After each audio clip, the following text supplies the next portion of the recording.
Good morning, everybody. Welcome back to another video real quick. And while everybody has moved on to the OnePlus 7 Pro, I'm still doing coverage and talks about the Pixel 3a. And I want to give you guys as much info as I can about the Pixel 3a to kind of help people that have quite a bit of questions. And so that's why I make these videos like this going forward. But anyways, so let's put the Pixel 3a in my hand. And so, yeah, great phone. Okay, great phone. But let me explain something to everybody out there. Phones like the Pixel 3a and any other phone out there is only going to be good within its time. And as that time progresses, something else is going to come out and beat this. So if you're thinking of looking for a phone that's going to take the best pictures in the next 5 years, this ain't going to do it.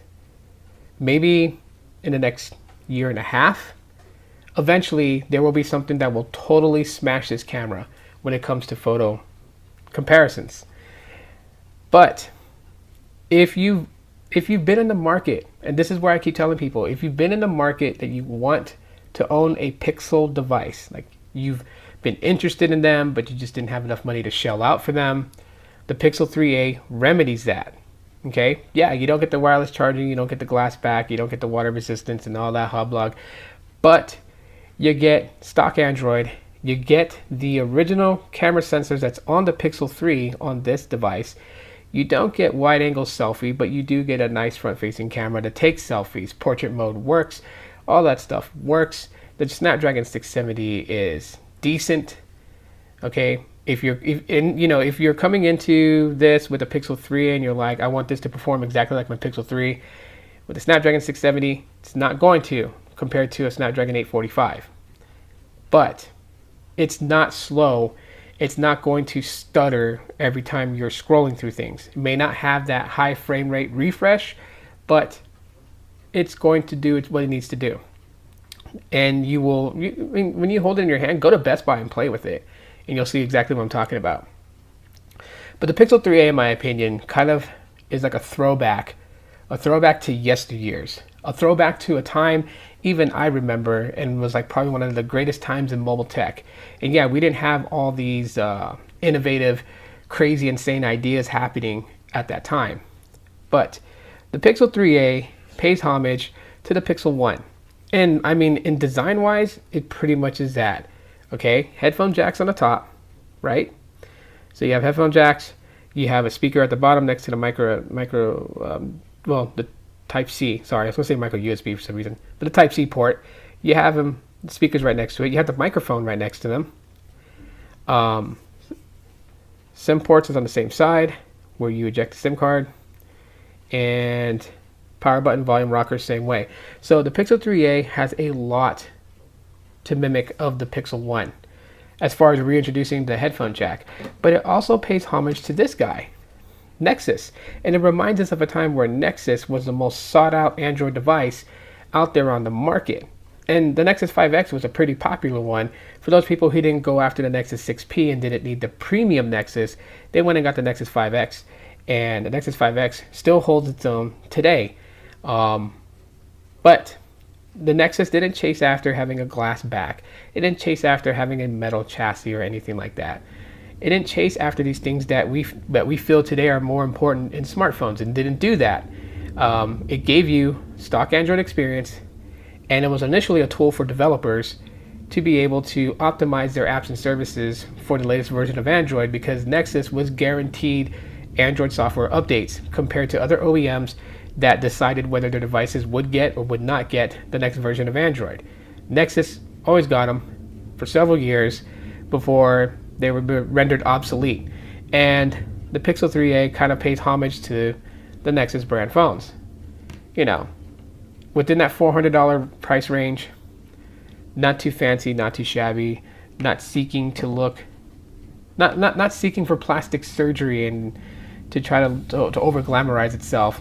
Nexus was just what it was, Nexus. And I feel like the Pixel 3a pays homage to that. Now, I've seen some chat forums, people like, well, why did they call it the Pixel Nexus? That would have been a pretty cool name. Pixel Nexus. Or the Nexus Pixel. Well, either way, but I mean that's too many. That's just too much, though. I mean, to say all the time. Can you imagine everyone saying, "Today I'm unboxing the Pixel Nexus or the Nexus Pixel," and to keep saying it, Nexus Pixel or Pixel Nexus? I mean, it's just, right? So I can see why they call it the Pixel 3a, and everyone's calling it the Pixel 3a for affordable. So the Pixel 3 affordable.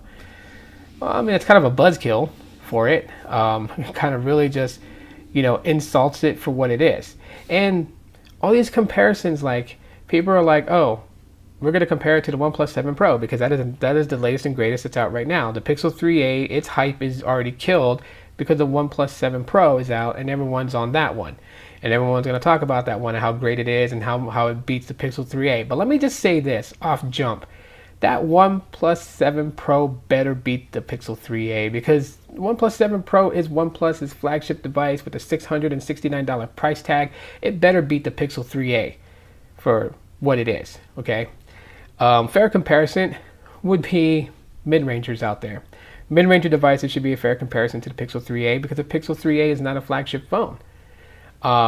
People comparing it to the iPhone XR, comparing it to the Galaxy S10e, I can see why they would do such a comparison like that, but does it really diminish what the Galaxy S10e or the iPhone XR is? No, it doesn't. Those are cheap flagship options compared to their flagship counterparts.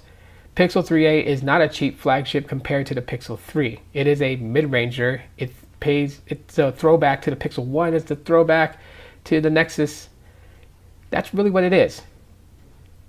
Snapdragon 670 is capable. I'm tired of hearing reviewers talk about, oh, it's not going to be like the Snapdragon 845. Well, of course not. It's Snapdragon 670. It's not the 845. But it is well capable. I think people put a little bit too much stock into what they expect Android to be. And those that are known to be biased to iPhones, reviewing the Pixel 3a is kind of redundant because you're going to crap on it no matter what because you're biased to the iPhone. And I'll say that because I know that if I had an iPhone, I probably wouldn't give it a fair shake because I'm an Android user. I like using Android. I like the way it functions. So if I was to review an iPhone iOS, I probably wouldn't even give it a fair shake. So I don't even try. Why? Why do it? I'm not trying to run down a company that does good at something to a lot of people who are loyal to it because I prefer not to use it. So I just don't touch it. At the end of the day, when it comes to these devices, they're just phones. And tomorrow they'll be knocked off their pedestal by the next big thing that comes out. And we got to remember that. So smart buying is probably the best option for you. Buy something that you like. I always say this all the time. But buy something that you like. Because at the end of the day, you're the one that has to use it. And you're the one that has to live with it. Not all these other tech tubers. Not myself. Not my friends here on YouTube. We don't have to use your smartphone. You do. So you decide for yourself what you feel is going to be a good option for you. And we are here to only answer questions you may have to help you with your decision making, but not to make the decisions for you. And so I leave you guys with that today. Pretty much that, right? Pixel 3a, it is a solid phone. And if you wanted a Pixel, but you don't want to spend $800, Pixel 3a is there for you. If you want something that's reminiscent to the Nexus days or to the original Pixel 1, the 3a fills that void. Should it compare and beat the OnePlus 7 Pro? Honestly, no. But that's not me crapping on the Pixel 3a. That's just realistically thinking. Mid-ranger versus flagship. Anyways, yeah, people love these phone dogfights, and so be it. But that's pretty much it for today's video, guys. Let me know what you guys think in the comment section of the video. Leave your guys' thoughts and opinions about the OnePlus 7 Pro. Are you going to get one or are you not? If you're getting the Pixel 3a, let me know, and in what color. I say I have purplish, and it's not too bad. So that's it for right now, guys. Thanks for checking out today's vlog. And yeah, follow me on my podcast, my audio episodes. You guys can listen to them. Links in the description. Thanks so much for checking it out. Subscribe, drop a like, bell option. I'll talk to y'all later. Aloha.